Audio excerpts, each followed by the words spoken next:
আরজিকর তদন্তে চার্জশিট জমা দিতে চলেছে সিবিআই। আজ শিয়ালদা আদালতে চার্জশিট পেশ করতে চলেছে সিবিআই। ধৃত সঞ্জয় রায়ের বিরুদ্ধে এই চার্জশিট জমা পড়তে চলেছে, যে খবর সূত্র মারফত পাওয়া যাচ্ছে। আরো বিস্তারিত বিষয়ে জানাবেন পিয়ালি মিত্র রয়েছেন আমাদের প্রতিনিধি টেলিফোন লাইনে। পিয়ালি, এই মুহূর্তে আপডেট কি পাচ্ছ? একেবারেই দেখো, এই মামলাতে গত 9 আগস্ট তুমি জানো যে আরজিকর হাসপাতালে একজন মহিলা চিকিৎসক, তার দেহ উদ্ধার হয়েছিল। পরবর্তী সময় জানা যায় তাকে ধর্ষণ করে খুন করা হয়েছে। সেই মামলাতে তদন্ত নেমে ওই রাত্রিবেলাতেই কিন্তু সঞ্জয় রায় বলে, যেদিন দেহ উদ্ধার হয়, সঞ্জয় রায় বলে একজন অভিযুক্তকে গ্রেফতার করা হয়, যে পেশায় সিভিক ভলেন্টিয়ার এবং ধর্ষণ এবং খুনের সঙ্গে তার একেবারে সক্রিয় প্রমাণ পাওয়া যায়। কলকাতা পুলিশ তাকে গ্রেফতার করেছিল এবং পরবর্তী সময় সিবিআই তদন্তভার নেয়। 13ই আগস্ট সিবিআইয়ের কাছে এই মামলা তদন্তভার যায়, কিন্তু মামলার 58 দিন রয়েছে এবং তার মধ্যেই সিবিআই আজকে শিয়ালদা আদালতে এই মামলাতে চার্জশিট পেশ করতে চলেছে বলে আমরা জানতে পারছি। ইতিমধ্যেই সিবিআই তদন্তকারী অফিসার সীমা পাহুজা সহ অফিসাররা তারা এসে পৌঁছেছেন এবং তারা সেই নথি নিয়ে এসেছেন এবং বিচারকের সামনে আর কিছুক্ষণের মধ্যে সেই চার্জশিট তারা পেশ করতে পারেন। আপাতভাবে যেটুকুনি আমরা জানতে পারছি, তুমি জানো যে এই মামলাতে মোট 3 জন গ্রেফতার হয়েছে। একজন খুন এবং ধর্ষণের মামলাতে সঞ্জয় রায়কে গ্রেফতার করা হয়েছে। অন্যদিকে চালা থানার ওসি অভিজিৎ মণ্ডল এবং সন্দীপ ঘোষ, তাদের দুজনকে তথ্য প্রমাণ লোপাট এইরকম ধরনের অভিযোগ আনা হয়েছে। ষড়যন্ত্র করে তথ্য প্রমাণ লোপাট এইরকম অভিযোগ সিবিআই তরফ থেকে আনা হয়েছে। কিন্তু প্রাথমিকভাবে যেটুকুনি আমরা জানতে পারছি, আজকে যে চার্জশিট তারা পেশ করতে চলেছেন, প্রথম যে চার্জশিট তারা পেশ করতে চলেছেন, সেই চার্জশিটে কিন্তু আপাতভাবে সঞ্জয় রায় সেই থাকছে এবং তাকে কিন্তু এই মামলাতে খুন এবং ধর্ষক হিসেবে দেখানো হচ্ছে বলেই আমরা জানতে পারছি। এবং গোটা বিষয়টা আরো স্পষ্ট হবে আর কিছুক্ষণের মধ্যে সিবিআই যখন অফিসিয়ালি বিচারকের সামনে সেই চার্জশিট পেশ করবে। ফলে অত্যন্ত গুরুত্বপূর্ণ, তার কারণ বারবার করে কিন্তু প্রশ্ন উঠেছিল যে এই ঘটনায় কি একাধিক ব্যক্তি জড়িত কিনা। সিবিআই তদন্ত নেওয়ার আগেই কিন্তু প্রশ্ন উঠেছিল যে কলকাতা পুলিশ কোনো কিছু তথ্য প্রমাণ লোপাট করার চেষ্টা করছে কিনা, একাধিক ব্যক্তি জড়িত কিনা। কিন্তু আজকে সিবিআই তরফ থেকে যে চার্জশিট পেশ হতে চলেছে, সেটা সঞ্জয় রায়, তার বিরুদ্ধেই কিন্তু খুন এবং ধর্ষণে যুক্ত থাকার অভিযোগে এই চার্জশিট পেশ করতে চলেছে সিবিআই। ফলে খুব স্বাভাবিকভাবে এই ঘটনায় খুন এবং ধর্ষণের সঙ্গে শুধুমাত্র যে সঞ্জয় রায় আপাতভাবে যে জড়িত তার প্রমাণ সিবিআইও পেয়েছে এবং তার প্রেক্ষিতেই তারা এই চার্জশিট পেশ করতে চলেছে বলেই আমরা জানতে পারছি। পিয়ালি, তুমি আমাদের সঙ্গে থাকো। ধৃত সঞ্জয় রায়ের বিরুদ্ধে এই চার্জশিট জমা পড়তে চলেছে এবং ধর্ষণ এবং খুনের অভিযোগ এই চার্জশিটে উল্লেখ রয়েছে বলে যে খবর সূত্র মারফত পাওয়া যাচ্ছে। আর কিছুক্ষণের মধ্যেই সিবিআই এই চার্জশিট পেশ করবে আদালতে। 58 দিনের মাথায় প্রথম চার্জশিট পেশ করতে চলেছে সিবিআই।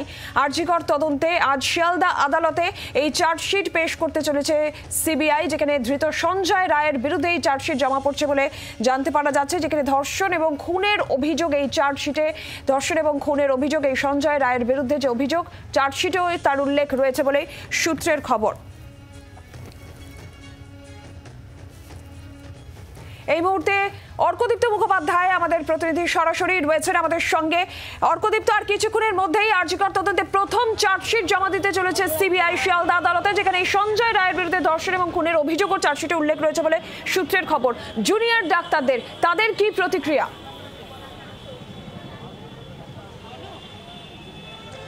দেখো, জুনিয়র ডাক্তার একটু আগে একটি সাংবাদিক সম্মেলন করেছেন এবং এই চার্জশিট নিয়ে তারা বলেছেন যে এখনো পর্যন্ত চার্জশিটের অফিসিয়াল কপি তাদের হাতে এসে পৌঁছয়নি। আসলে তারা তাদের লয়ারের সাথে কথা বলে তারপর তাদের প্রতিক্রিয়া বা এই বিষয়ে তারা কি পদক্ষেপ করবেন সেটা জানাবেন। আমার সঙ্গে রয়েছেন এই মুহূর্তে আরজিকরের জুনিয়র ডাক্তার ডক্টর আশফাকুল্লাহ। আশফাক, যে প্রশ্নটা করবো, সিবিআই তরফ থেকে প্রাথমিক একটা চার্জশিট শিয়ালদা কোর্টে জমা পড়েছে, আপনাদের প্রতিক্রিয়া কি? কারণ এখনো পর্যন্ত সঞ্জয় রায়, তাকেই মূলত অ্যাকিউজ বলা হচ্ছে, এই যে রেপ অ্যান্ড মার্ডার কেস হয়েছে 9 আগস্ট, তার ভিত্তিতে আপনাদের প্রাথমিকভাবে আপনাদের প্রতিক্রিয়া? দেখুন, এটা তো আমরা যেটা জানছি ওই প্রাথমিক একটা চার্জশিট বা ইন্টারিম চার্জশিট, প্রিলিমিনারি যাই বলুন। তো প্রাথমিকভাবে তো আমাদের প্রথমে তো এরকম ওটাকে সুইসাইড বলেও চালানোর চেষ্টা চলেছিল। তো ও প্রাথমিক ব্যাপারটাতে আমরা এখনও অতটা ফোকাস করছি না। ফাইনাল চার্জশিটটা পড়ুক, কিংবা এই প্রাথমিক চার্জশিটটা সুপ্রিম কোর্টের কাছে উঠুক, সেটা নিয়ে পর্যালোচনা হোক, ডিটেলস আমরা জানি এবং তারপর আমরা আমাদের প্রতিক্রিয়াটা জানিয়ে দেবো। এখন আমরা হাতে পাইনি চার্জশিট।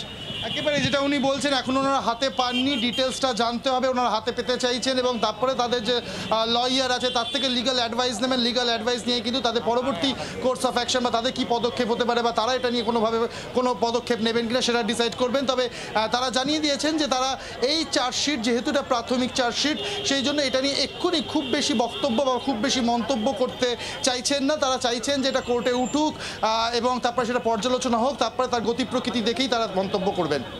অর্কদীপ্ত, তুমি আমাদের সঙ্গে থাকো। আরজিকর কাণ্ডে প্রথম চার্জশিট সিবিআই এর যে চার্জশিট পেশ করতে চলেছে শিয়ালদা আদালতে সিবিআই, এবং যেটা জানতে পারা যাচ্ছে যে সূত্র মারফত যে খবর পাওয়া যাচ্ছে, ধর্ষণ এবং খুনের অভিযোগে চার্জশিটে উল্লেখ রয়েছে সঞ্জয় রায়ের নাম। চার্জশিটে এই অভিযুক্ত সঞ্জয় রায়ের নাম উল্লেখ রয়েছে বলেই সূত্র মারফত যে খবর পাওয়া যাচ্ছে।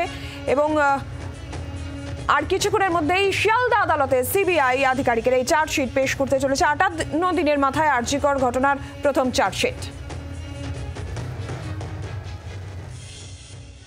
আমরা চার্জশিটের ব্যাপারে যেমন সাংবাদিক বৈঠক থেকে বলা হলো যে আমাদের যে লিগ্যাল টিম আছে সেই লিগ্যাল টিমের সাথে আলোচনা করে এটা জানানো হবে। তবে এটুকু বলতে চাই যে আমরা বারবার যে দাবি করে এসেছিলাম যে এই যে মার্ডার হয়েছে এটা একটা ইনস্টিটিউশনাল মার্ডার, এটার পেছনে একটা চক্রান্ত আছে, এটার পেছনে মোটিভ ছিল, সেই মোটিভকে খুঁজে বের করতে হবে। শুধু সঞ্জয় রায় ছাড়াও আরও যদি কেউ থেকে থাকে তাদেরকে খুঁজে বের করতে হবে। তথ্য প্রমাণ যারা লোপাট করেছে তাদের এগেনস্টে উপযুক্ত ব্যবস্থা নিতে হবে।